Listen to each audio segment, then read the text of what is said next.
Today we're looking at 7 things I no longer use, and I expect this video is going to be a little bit controversial because they're not things I don't use because they're rubbish, they're just things I don't use because I don't like them, because they don't feel good, or because they don't fit my style. And along the way, I'm going to try all the things out, and I'm going to learn some things and eat some of my own words as well. Without further ado, let's dive into it. Firstly, we have this unassuming little fella. So you might recognise this. This is quite a well-known pen. It's all over Instagram.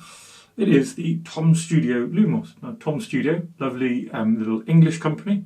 Perhaps not so little anymore, but they're certainly not a ginormous company.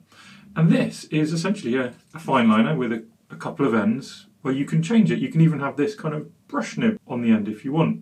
And actually I quite love the execution. It's really nice to hold. It's all aluminium, it's got a good weight, and it works absolutely fine. But I don't like it. The nibs, they're all replaceable, but they're all quite sort of plastic. It's a personal thing, but I like having feedback on the page. When I'm scribbling, I want a little bit of a scratch, and you just don't get it with this. Also, I love the idea of these interchangeable nibs, but it doesn't count as interchangeable to me if you can't actually change it whilst you're sketching it. You have to stop sketching, take the pen apart, undo the little cap, take the nib out, lots of bits to do, and then you get out this lovely cotton bit, which is reusable, but it's soaked with ink, so then when you're changing the nib, you're getting messy. So yeah, I like it, but I don't use it anymore because it just doesn't suit me. This is the Sailor de Manin Fude pen by, well, Sailor. A Fude pen is a pen with a nib which looks like it's been broken. Now that nib is designed to replicate traditional brush pen work with brush and ink to produce letters, to produce art. And this does exactly that. It produces an interesting line. There are other forms. So I have this Tombow pen is the same, but this is not a fountain pen. This is just a slightly flexible nib. In this side by side, you can see on the left the plastic pen, on the right the fountain pen. They produce interesting, varied and fairly similar marks. There is a key advantage to the fountain pen. It's a fountain pen, it's not a throwaway bit of plastic. You can easily refill the ink just like with any other fountain pen. But whenever I've used it, it just sort of doesn't quite suit my grip. But that's what I thought. And that's what I thought when I was preparing this video. And then actually I started using it. And I don't know, maybe I've matured, become old and sensible. Or old and silly, I'm not sure. But actually, using this pen just in this video when I was trying to explain why I didn't like it, I really liked it.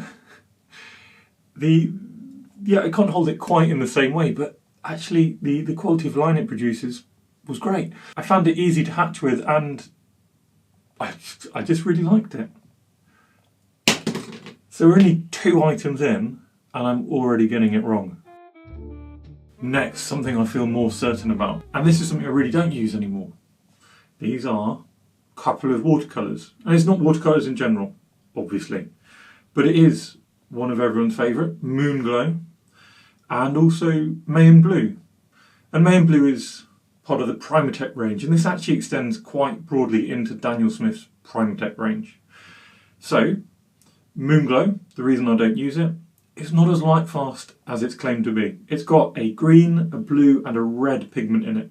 Together they neutralise and they create fascinating, beautiful washes.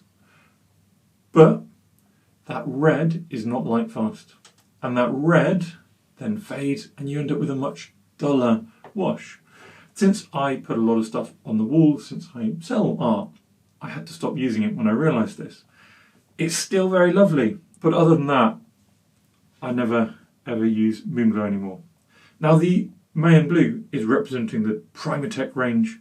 Primatech is Daniel Smith's sort of cool range of genuine stone-based colours. Amethyst, sugarlight, sodalite, all these fantastic words which actually have very lovely, interesting colours. And May & Blue is one of those. But they are an absolute nightmare to re-wet in the pan. Not all of them, but if you, like me, you put everything in the pan, you let them dry, you'll find a lot of those interesting Primatech colours, they're a no-go. They just don't work. So that is why I do not use them anymore. Even though I have them, they just never come out. Next we have a really fun one. And a fun one I'm sad that I don't often use, but I've got a few reasons for not using these very much. These are the sort of Promarker, Winsor Newton Promarker range of colours, and these ones are watercolour. They're very vibrant, they're really lovely, but there's a couple of reasons that they don't quite fit me. Firstly, they're very vibrant, and I never quite worked out my way of using them, and them not just being like in your face way too much. There are people who use them really, really wonderfully. I'm just not one of them. Now, I'm sure that I could learn, and that comes down to reason number 2. Although I could learn, there's only so much time. And since these are disposable bits of plastic, they're very expensive, I didn't feel like I had to go out of my way to learn this in lieu of learning something else that I really wanted to learn. Now, that's not to say you can't use these, they're very lovely, and you can actually layer with them, you can create really loose washes, and you can see in these couple of scenes, you don't actually need very many colours to create something quite interesting. So you could just carry around a little primary trio like these. And from that, you'd be able to do a lot of sketching. So they do have strong points. Now, if I ever sit down having a drink with someone, presumably they're an artist, one of the things people always want to talk about is paper. And one of the questions which always comes up is, what kind of paper do you use? And I have one really, really clear answer actually, a really useful answer. Anything except this hot press. I hate it. It's not the brand, by the way. Although this is the only paper I've ever owned in this brand. I just don't like hot press paper. Just listen to this.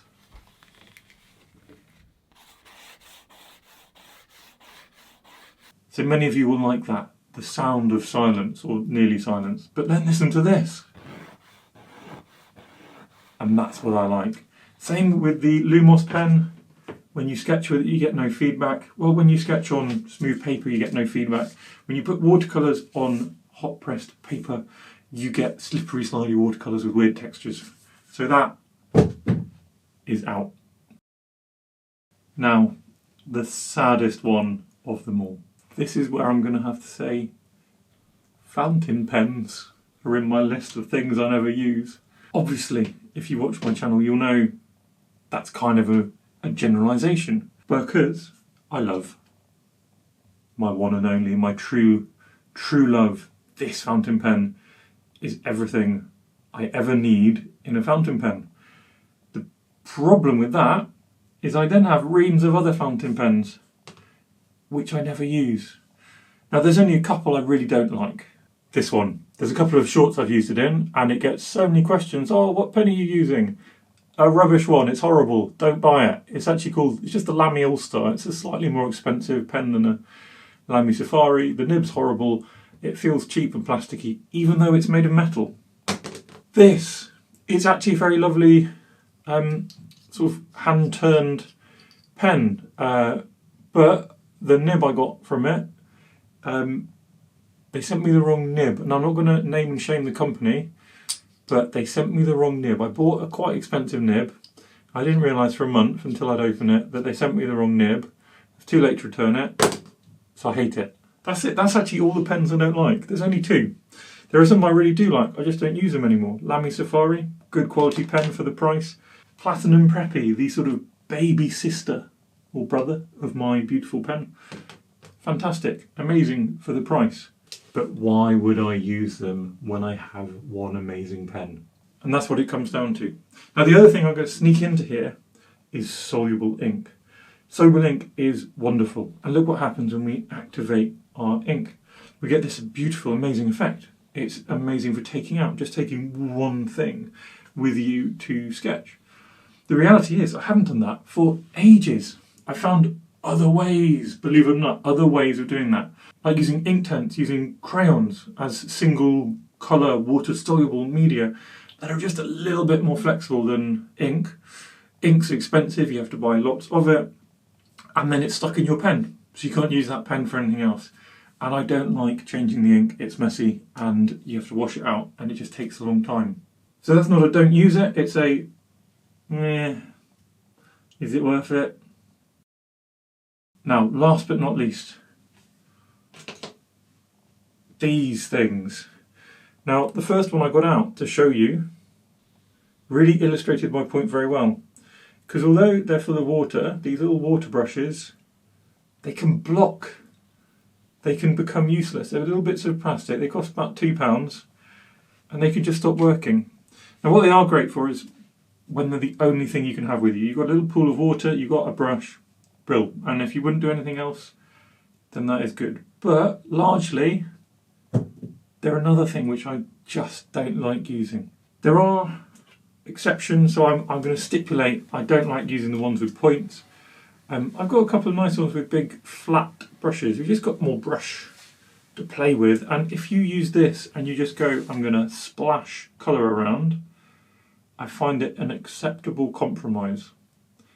That said, again, in doing this video, I found using it inside, which I very rarely do, because why would I could get a lot more control than I expected.